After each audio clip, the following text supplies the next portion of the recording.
Сәлем құрметті достар, сіздермен Әсемнұр. Бүгін сіздермен қазақ тілін үйренуге арналған сайттар туралы айтатын боламын. Менімен бірге болыңыздар.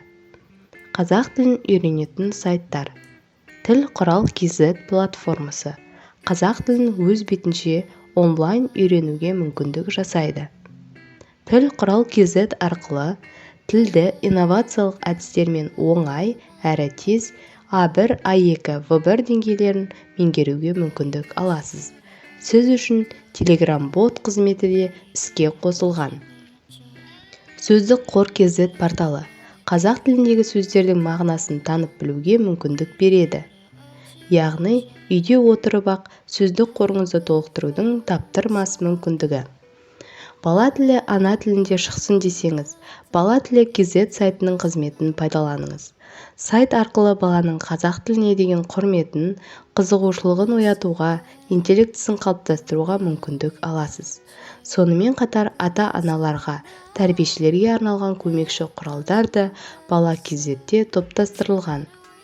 Қазақ тілін жаңа әліпбимен үйренуді көздесеңіз, Қазылатын KZ сайты көмекші бола алады.